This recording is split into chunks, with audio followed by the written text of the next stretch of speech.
Video की शुरुआत में हमें मूवीज के कैरेक्टर के बारे में जानना होगा। मूवी का मेन कैरेक्टर है एलेक्स, जो कि एक डॉक्टर है।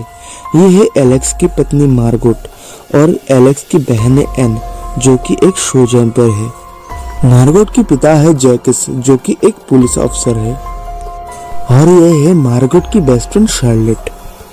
मूवी की शुरुआत में हमें दिखाया जाता है कि एलेक्स उसकी फैमिली के साथ बहुत खुश है और साथ में डिनर कर रहा होता है। अगले दिन एलेक्स और उसकी पत्नी मार्गोट उन लोगों के बचपन की फेवरेट प्लेस जर्मन लेक में जाता है। ये लेक बहुत ही सुंदर था। इस लेक में ही उन दोनों की बचपन की जान पहचान शुरू हुआ था और वहाँ से ही दोनों एक दूसरे को प्यार करने लगे थे। उन लोगों की बचपन की यादें ताज़ा करने के लिए उस लेक की साइड में एक पेड़ पर M+A यानी कि मार्गोट प्लस एलेक्स लिख के रखा था। उसके बाद वो दोनों उस लेक में नहाता है और शाम हो जाता है। नहाने के बाद वो दोनों एक साथ सो के बातें कर रहे थे। मार्गोट हमेशा एलेक्स की बहन एन का साथ लेता था और इस वजह से एलेक्स मार्गोट के सामने एन के बारे में कुछ बोल नहीं पाता था। इस वजह से एलेक्स गुस्सा हो जाता है और थोड़ी देर बाद मार्गोट भी गुस्सा होकर वहाँ से चले जाते हैं। कुछ ही देर बाद दूर से मार्गोट की चीखने की आवाज सुनाई देता है और इस चीख को सुन के एलेक्स लेक में स्विमिंग करके लेक की उस पार मार्गोट को ढूंढने जाता है, लेकिन कोई पीछे से आके एलेक्स के सर पे वार कर देता है, जिससे एलेक्स बेहोश हो जाता है। एलेक्स 3 दिन तक कोमा में था और मार्गोट की मौत हो चुकी थी। इन्वेस्टिगेशन में ये पता चला कि उस रात एक सीरियल किलर उस लेक में था जिसका नाम है सार्डन, और उसने ही मार्गोट को मारा और एलेक्स के ऊपर हमला किया। एलेक्स बच जाता है लेकिन मार्गोट मर जाता है। मार्गोट की मौत के बाद एलेक्स खुद को जैसे तैसे संभालने की कोशिश करते हैं और इस तरह से 8 साल गुजर जाता है। एलेक्स एक दिन अपने चैम्बर में पेशेंट को ट्रीटमेंट कर रहा था, तभी ब्रूनो नाम का एक लोकल गुंडा बाहर शोर मचा रहा था और हॉस्पिटल में बोल रहा था कि ब्रूनो सिर्फ एलेक्स से ही अपने बेटे की ट्रीटमेंट कराएगा। दरअसल ब्रूनो का बेटा एलेक्स का पुराना पेशेंट था। ब्रूनो का बेटे को हीमोफीलिया है, जिसमें पेशेंट की छोटे से छोटे इंजरी में भी बहुत ज्यादा ब्लीडिंग होता है। और फिर एलेक्स ब्रूनो के बेटे का ट्रीटमेंट करता है। उसके बाद एलेक्स लंच करके हमेशा की तरह अपना मेल चेक करता है। तब वो M+A सब्जेक्ट का एक मेल देखता है, M+A यानी कि मार्गोट प्लस एलेक्स। तब ये देख के एलेक्स हैरान हो जाता है कि ये सिंबल तो सिर्फ मार्गोट के अलावा और किसी को मालूम ही नहीं है, और मार्गोट की तो 8 साल पहले मौत हो चुका है। तो फिर ये मेल किसने सेंड किया होगा? उस मेल में एक वीडियो स्ट्रीमिंग लिंक भी था, जो कि मार्गोट और एलेक्स की एनिवर्सरी में प्ले होगा, यानी कि कल। उसके बाद एलेक्स को एक कॉल आता है। कॉल में एक पुलिस अफसर कहता है कि वो एलेक्स से और उसकी बहन से कुछ पूछताछ करना चाहता है। उसके बाद पुलिस उनको बताता है कि जहां उनकी पत्नी मार्गोट की डेथ हुई है, वहां 2 और लोगों की लाशें मिली है और उन लोगों की मौत भी लगभग 8 साल पहले हुई है। इसलिए पुलिस वहां इन्वेस्टिगेशन करना चाहता है, लेकिन उस जगह का ओनर है एलेक्स और उसकी बहन एन।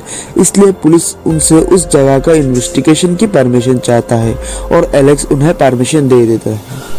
पुलिस को मार्गोट के कत्ल के कारण एलेक्स के ऊपर शक था, क्योंकि मार्गोट के कत्ल के इल्जाम में जो जेल में है, वो उसकी की गई 7 खून के बारे में सब कुछ बता देता है, लेकिन मार्गोट के बारे में कुछ भी नहीं बताता है। पुलिस को एक कंफ्यूजन था कि मार्गोट को जिस रात मारा गया था, उस रात एलेक्स के ऊपर भी हमला हुआ था। एलेक्स लेक में गिर गया था, तो फिर एलेक्स को किसने पानी से बाहर निकाल के लेक के पास में रखा था। इसलिए पुलिस को शक था कि एलेक्स ही कॉन्ट्रैक्ट किलर को पैसा देके उसकी पत्नी का मर्डर करवाया और खुद को निर्दोष साबित करने के लिए उन लोगों से खुद के ऊपर अटैक करवाया। ये सब सुन के एलेक्स बहुत गुस्सा हो जाता है और पुलिस अफसर से कहता है कि वो इस बारे में कोई भी बात करना नहीं चाहता है। उसके बाद के दिन जब एलेक्स वीडियो के लिंक पे क्लिक किया, तब एक सीसीटीवी फुटेज दिखाया जाता है जहां उसकी बीवी मार्गोट को दिखाया जाता है। लेकिन ये कैसे पॉसिबल है, क्योंकि मार्गोट की मौत तो 8 साल पहले ही हो चुका था। अगले दिन एक और मेल आता है और उस मेल में एक यूजर नेम और एक पासवर्ड दिया जाता है, और उस मेल में ये भी लिखा हुआ था कि एलेक्स के ऊपर कुछ लोग नजर रख रहे हैं। उसके बाद के दिन जब एलेक्स हॉस्पिटल आता है तब वहाँ देखते हैं कि 2 पुलिस ऑफिसर उसके लिए वेट कर रहा होता है। उसे पुलिस स्टेशन ले जाया जाता है क्योंकि पुलिस को एलेक्स के ऊपर शक था। उस जगह पे जो दोनों लाशें मिली है, उस लाशों में से एक की पॉकेट में एक की मिला है। उस की के जरिए जो लॉकर खोला गया है, उस लॉकर में मार्गोट की कुछ तस्वीर मिली है, जिन तस्वीरों को देखने में ऐसा लग रहा था कि मार्गोट को बहुत टॉर्चर और मारा गया है। और पुलिस रिकॉर्ड में मार्गोट के मर्डर के अलावा और किसी तरीके का टॉर्चर का रिकॉर्ड नहीं है। इन तस्वीरों की वजह से पुलिस का शक एलेक्स के ऊपर और भी ज्यादा बढ़ गया था। तब एलेक्स पुलिस को कहता है कि जब एलेक्स डॉक्टर की इंटर्नशिप की वजह से आउट ऑफ सिटी था, तब मार्गोट की कार एक्सीडेंट हुआ था और ये तस्वीर उस कार एक्सीडेंट की बात की है। लेकिन पुलिस इन बातों में बिल्कुल ही यकीन नहीं कर रहे थे, क्योंकि इन तस्वीरों में मार्गोट के जख्मों को देख के कहीं से भी ऐसा नहीं लग रहा था कि ये जख्म कार एक्सीडेंट की है। यानी कि पुलिस सोच रहा था कि एलेक्स मार्गोट को हमेशा टॉर्चर करता था। कभी किसी बड़े झगड़े की चलने के दौरान एलेक्स प्लानिंग करके मार्गोट को मारा होगा। उस रात जेल से भागने वाले एक सीरियल किलर की न्यूज हर जगह फैल गया था और उस किलर के ऊपर एलेक्स प्लानिंग करके इस मर्डर का इल्जाम डाल देता है। ये सब सुन के एलेक्स बहुत ज्यादा गुस्सा हो जाता है और पुलिस ऑफिसर से कहता है कि एलेक्स अपने पत्नी मार्गोट से बहुत प्यार करता था और वो कभी भी अपनी पत्नी के ऊपर हाथ नहीं उठाता था। उसके बाद एलेक्स मार्गोट की फ्रेंड शार्लोट के पास जाता है और उस कार एक्सीडेंट की इंजरी के बारे में पूछता है। लेकिन शार्लोट कहता है कि मार्गोट उसे भी कार एक्सीडेंट के बारे में कही थी, इसके अलावा और उसे कुछ नहीं पता। अगले दिन एलेक्स और उसका बहन एन उस यूजर आईडी और पासवर्ड से मेल चेक करता है, लेकिन वो मेल ओपन ही नहीं हो रहा था। उसके बाद साइबर कैफे में जाके उस मेल को चेक करने में वो मेल ओपन हो जाता है। उस मेल में एक एड्रेस होता है और लिखा हुआ था कि कल शाम 5 बजे मार्गोट एलेक्स के साथ उसी एड्रेस में मिलने आएगा। और उस बात से एलेक्स बहुत ज्यादा खुश हो जाता है कि मार्गोट मरा नहीं है, वो अभी जिंदा है।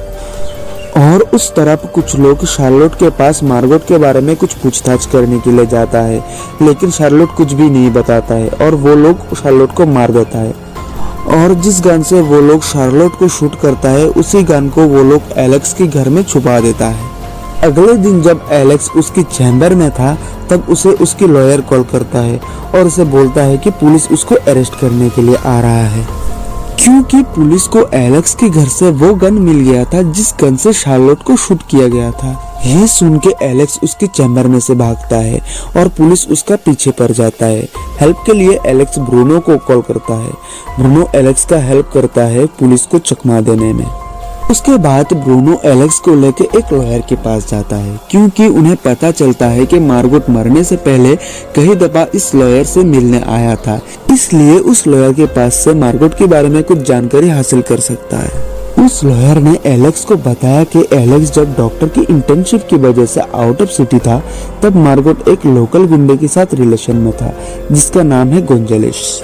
इस गोंजालेस को फिलिप्स नाम के एक व्यक्ति के मर्डर के जुल्म में गिरफ्तार किया गया था। वो ही फिलिप्स जो मार्गोट के साथ मिलके एक चिल्ड्रन ट्रस्ट चलाता था और फिलिप्स वहाँ का पावरफुल सीनेटर का बेटा था। उसके बाद मार्गोट और गोंजालेस का ब्रेकअप हो जाता है। ये सब सुन के एलेक्स बहुत ज्यादा दुखी हो जाता है, क्योंकि एलेक्स मार्गोट से बहुत प्यार करता था, लेकिन मार्गोट ने एलेक्स के साथ चीट किया था। उसके बाद भी एलेक्स मार्गोट से मिलने मेल पे दी हुई एड्रेस पे जाता है। मार्गोट भी वहाँ आया था, लेकिन कुछ लोग एलेक्स को फॉलो कर रहे थे, इसलिए मार्गोट एलेक्स से ना मिले ही चले आते हैं। तब वो लोग जो एलेक्स को फॉलो कर रहे थे, उन्होंने एलेक्स को जबरदस्ती एक गाड़ी में उठा लेता है। ये वही लोग हैं जिन्होंने शार्लोट का मर्डर किया था। अब वो लोग एलेक्स को भी बहुत मार रहे थे और मार्गोट के बारे में पूछ रहे थे। तब ब्रूनो अपनी गैंग लेके आता है और एलेक्स को छुड़ा ले जाता है। और दूसरी तरफ एलेक्स का लॉयर ये प्रूव करने में कामयाब होता है कि एलेक्स ने शार्लोट का खून नहीं किया है, क्योंकि शार्लोट का जब खून हुआ था तब एलेक्स साइबर कैफे में था और वहाँ का सीसीटीवी फुटेज इस बात की गवाही है। और पुलिस भी एलेक्स का पीछा छोड़ देता है। उसके बाद पुलिस ऑफिसर्स एलेक्स के घर पे जाता है और एलेक्स को सॉरी बोलता है और मार्गोट के मर्डर केस का फाइल एलेक्स को देता है। एलेक्स पहले भी कई दफा ये फाइल मांग चुका था। फाइल देखने के बाद एलेक्स श्योर हो जाता है कि मार्गोट जिंदा है, क्योंकि जो डेड बॉडी मिला था उसकी हाइट 1.7 मीटर था, लेकिन मार्गोट का हाइट उससे कम था। पुलिस रिकॉर्ड के अनुसार मार्गोट की डेड बॉडी मार्गोट के पापा जैकस ने एक्सेस किया था और उन्होंने ही डेड बॉडी की आइडेंटिफाई किया था। एलेक्स तब कोमा में था, इसलिए वो मार्गोट की डेड बॉडी नहीं देख पाया। और जिस गन से फिलिप को मारा गया था वो गन भी मार्गोट की पापा जैकस का था। सब कुछ मिला के इस केस में मार्गोट की पापा का कुछ ना कुछ थोड़ा बहुत कनेक्शन अंदाजा हो रहा था और उनके ऊपर सबका शक हो रहा था। तो कौन मार्गोट को मारना चाहता था? क्यों फिलिप की हत्या की गई है? क्यों और किस लिए कुछ लोग मार्गोट को ढूंढ रहे थे? लेक में मिली उन दोनों लाश किस किस की है? ये सब मिला के बहुत ज्यादा कंफ्यूजन था और इन कंफ्यूजन का थोड़ा सा हल मार्गोट का पापा जैकस से मिल सकता था। इसलिए एलेक्स मार्गोट के फादर से मिलने जाता है, लेकिन जैकस कुछ भी बोलने से इनकार कर देता है और इसी वजह से एलेक्स के साथ जैकस के झगड़ा और हाथापाई हो जाता है। बाद में जैकस एलेक्स को सब कुछ बताता है। मार्गोट का फादर बताता है कि मार्गोट और फिलिप्स मिलके एक चिल्ड्रन ट्रस्ट चलाता था, लेकिन फिलिप्स इस चिल्ड्रन ट्रस्ट की आड़ में छोटे बच्चों को रेप करता था। इस बात के बारे में एलेक्स के पापा जान जाते हैं, क्योंकि वो फिलिप्स के पापा के घोड़ों की देखभाल करता था और इस बात को एलेक्स के पापा पुलिस स्टेशन में जैकस को बोल देता है। लेकिन फिलिप्स के पापा वहाँ का सेनेटर होने के कारण उनकी पावर से फिलिप को बचा लेता है और प्लानिंग करके एलेक्स के पिता का मर्डर करवा देता है। ये बात मार्गोट को पता चल जाता है और वो फिलिप के ऊपर बहुत ज्यादा गुस्सा हो जाता है और फिलिप को पुलिस के पास सरेंडर करने के लिए कहता है। इस बात से फिलिप्स बहुत ज्यादा भड़क जाता है और मार्गोट को मारना शुरू करता है।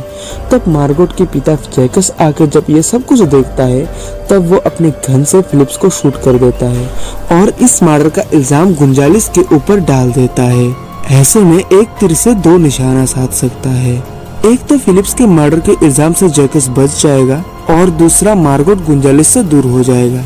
मार्गोट खुद भी गुंजालिस से पीछा छुड़ाना चाहता था, क्योंकि उसको उसकी गलती का एहसास हो चुका था। जैकस को लगता है अगर फिलिप्स के पापा को सब कुछ पता चला तो वो मार्गोट को मार देगा और फिलिप्स के पापा को पता चल भी जाता है और उन्होंने 2 कॉन्ट्रैक्ट किलर को हायर करता है मार्गोट को मारने के लिए। लेकिन इस बात को जैकस जान जाता है, क्योंकि वो फिलिप्स के पापा का फोन ट्रैक करके रखा था। तब जैकस उन दोनों किलर में से एक को ज्यादा पैसा देके खरीद लेता है। जिस रात को मार्गोट और एलेक्स लेक में था तब वो दोनों किलर वहां जाके एलेक्स और मार्गोट के ऊपर अटैक किया था, लेकिन जैकस का खरीदा हुआ किलर दूसरे किलर को मार देता है। उसके बाद जैकस आके उसका खरीदा हुआ किलर को भी मार देता है और उन दोनों किलर की लाशों को वहां ही दफना दिया जाता है। और वही दोनों लाश कुछ दिनों पहले वहाँ पे मिला था, जिसकी वजह से पुलिस ने एलेक्स से पूछताछ की। उसके बाद मार्गोट को उसके पापा जैकस दूसरे देश भेज देता है, क्योंकि मार्गोट जिंदा है इस बात का पता चलने से फिलिप्स का पापा मार्गोट को मार देगा। मूवी में जो लोग शार्लोट का मर्डर किया है और एलेक्स के ऊपर नजर रख रहा था वो लोग फिलिप्स के पापा के ही लोग थे। मार्गोट के पिता जैकस के प्लान के अनुसार ही ये सब कुछ हुआ है और उन्होंने ही एलेक्स के ऊपर वार करवा के एलेक्स को बेहोश करवाया था और उन दोनों को अलग करवाया था, क्योंकि ऐसे में ही दोनों की भलाई है। मार्गोट के पिता मार्गोट से भी ये कहता है कि एलेक्स उस रात के अटैक में मर जाता है और इसी वजह से मार्गोट देश छोड़ने के लिए राजी हो जाता है और जैकस खुद अपनी बेटी मार्गोट जैसे दिखने वाली एक लड़की की लाश की व्यवस्था किया था और उस लाश को उस लेक में रख दिया था। बाद में वो अपने बेटी की लाश बोल के उस लाश को आइडेंटिफाई करके ले गया था और फिर मार्गोट के मर्डर का इल्जाम जेल से भागे हुए उस सीरियल किलर के ऊपर डाल देता है। ये सब बातें पुलिस सब सुन रहा था, क्योंकि पुलिस एलेक्स के पास एक माइक्रोफोन देके भेजा था और ये बात जैकस को भी पता था, क्योंकि जैकस भी एक पुलिस ऑफिसर था। इसीलिए उन्होंने सब कुछ सच बताया, सिवाय इस बात की कि फिलिप्स जब मार्गोट को मार रहे थे तब मार्गोट ने खुद की सेल्फ डिफेंस में फिलिप्स के ऊपर गोली चलाई थी और जैकस अपने बेटी को बचाने के लिए इस खून की इल्जाम अपने सर पर ले लेता है। ये बात जैकस ने तभी बता दिया था, लेकिन तब जैकस टीवी का चैनल को ऐसे बदल रहे थे कि माइक का सिग्नल में प्रॉब्लम हो जाए और पुलिस वो बात ना सुन पाए। उसके बाद एलेक्स जब वहाँ से बाहर आते हैं तब जैकस खुद को गोली मार देते हैं और फिलिप्स के पापा को अरेस्ट कर लिया जाता है, क्योंकि फिलिप्स एक चाइल्ड रेपिस्ट होने के बावजूद भी उसका पापा अपना पावर का इस्तेमाल करके उसे बचाया था। मार्गोट को अब कोई डर नहीं था। मार्गोट फिर से उस लेक में जाते हैं और वहाँ एलेक्स भी था। दोनों 8 साल बाद मिले थे। मार्गोट अपने किए पर शर्मिंदा है और एलेक्स उनको माफ कर देते हैं। वो दोनों किस्मत की वजह से 8 साल तक एक दूसरे से बिछड़े रहे, लेकिन उनकी प्यार की आगे किस्मत को भी झुकना पड़ा।